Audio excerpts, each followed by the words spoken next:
Fire. One of those traditions that many of us have as we approach camp. So we like to gather a few twigs to be ready to start that fire when we get to camp. Dry material, perfectly selected, snaps when you grab it.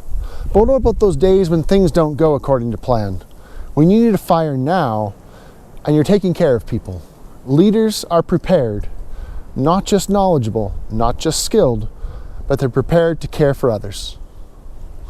So let's head over, sit down for a few minutes, and let's talk about a few things you might consider carrying in your pack, just in case, and you're ready to take care of other folks.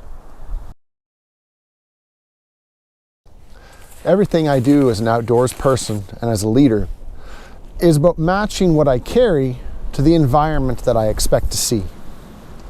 I'm in the early spring now. Wet feet, chances of snow, ice melt, and a little bit of canoeing thrown into the mix means I need to be concerned about water, potential immersion. Fire helps me care for my people, but I also have to think about how I'm going to care for my equipment. So I choose to keep important things, like changes of clothing, and my fire kit inside of a waterproof stuff sack. And this is then thrown into my backpack that I'm carrying on the day. It might be more than is needed for a hike, but inside of that waterproof stuff sack, I also keep my fire kit in a Ziploc bag, which means if I'm just hiking, perhaps all I take is that Ziploc bag. But when I'm paddling, the chances of immersion are a little bit higher, so I like the extra backup. So let's go through what I might carry in my fire kit, and even more importantly, why I choose to carry those things.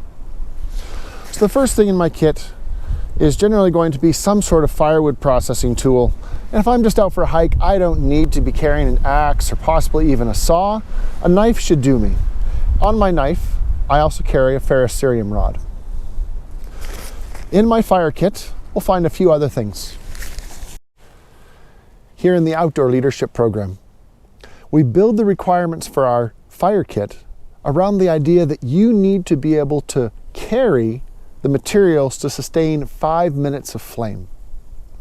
That 5 minutes of flame will allow your fire starter that you might be carrying to perhaps dry out, heat up, and start burning some marginal materials you might have to rely on in an emergency. Remember, you don't always have the luxury to only harvest the very best and the very driest.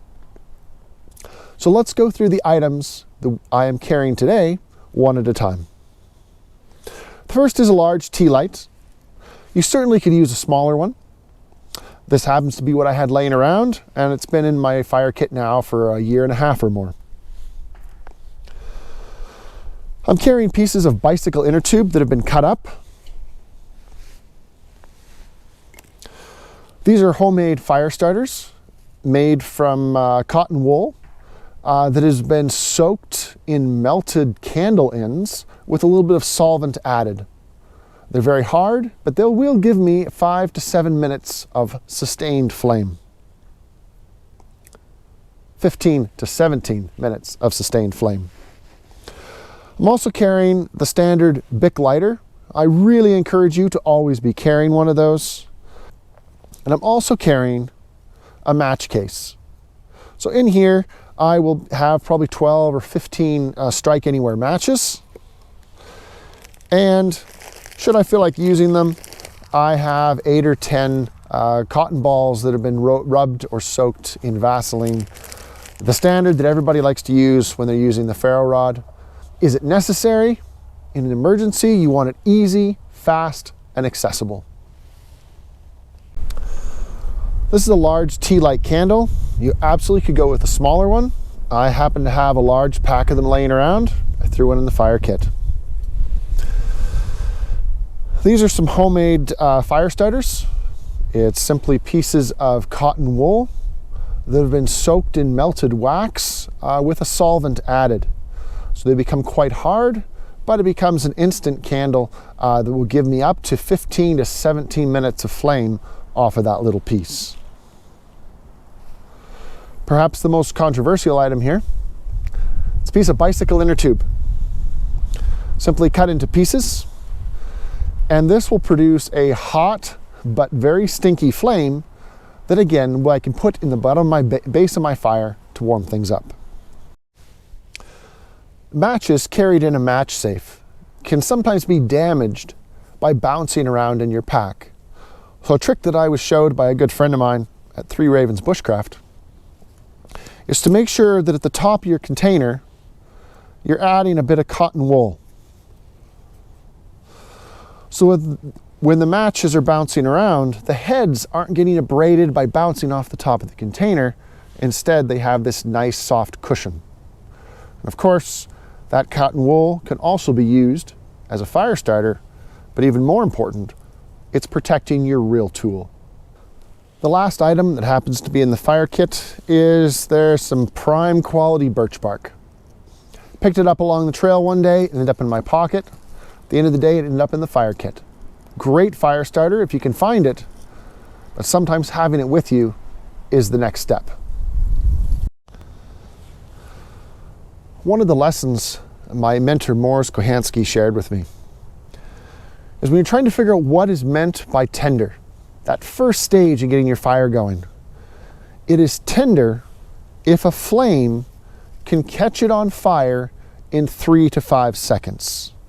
So I have my candle going here. 1, 2, 3. That would count as a tender. We can use the same test for something like birch bark. Or, in the case of the small twigs that we gathered earlier. So now let's look at each of these items in a little bit more detail.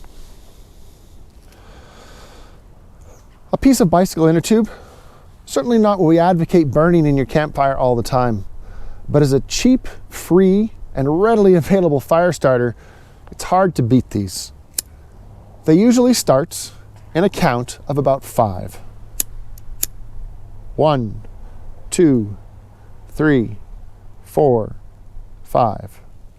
And that's going to produce a hot, very flamey smoke, but it's going to help get that fire going and dry out the materials above it.